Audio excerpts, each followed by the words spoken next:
تاجر کے لیے ضروری ہے،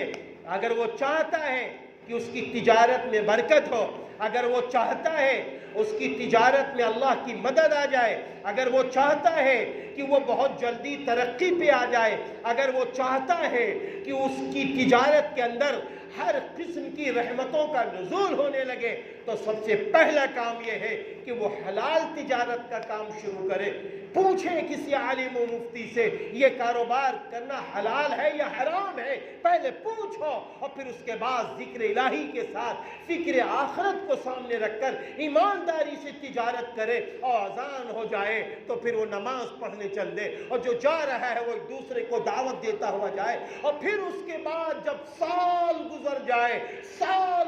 جائے تو جلدی سے اپنا پورا مال دیکھو، اپنا پورا مال دیکھو کتنے روپے کا ہے، کتنے روپے کا ہے، سال گزر گیا ہے، پہنچو کسی مفتی صاحب کے پاس، مولانا صاحب کے پاس، اب سال گزر گیا ہے، اتنے لاکھ روپے کا مال ماشاءاللہ ہے، بتائیے زکوٰۃ کتنی ہوتی ہے؟ میں اللہ کو دینا چاہتا ہوں، اللہ کے نام پہ نکالنا چاہتا ہوں، اللہ نے زکوٰۃ والا مجھے بنا دیا، میں خوش ہوں، میں تو 2 رکعت نفل شکرانہ پڑھوں گا کہ اے اللہ تو نے مجھے امیر بنا دیا، مالدار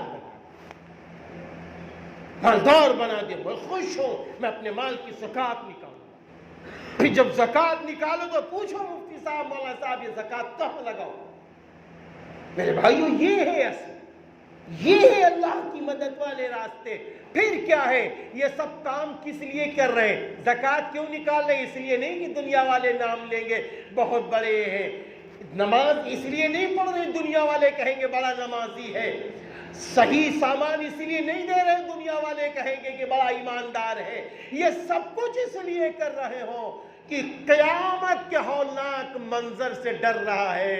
اے اللہ یہ بزنس اس لیے کر رہا ہو کہ تاکہ اخراجات کے مسئلے حل ہو جائیں، میں اس لیے حلال کما رہا ہوں، ورنہ تو میں تیری ہر وقت عبادت کرتا رہتا، اسی سطح سے کرتا جس سطح سے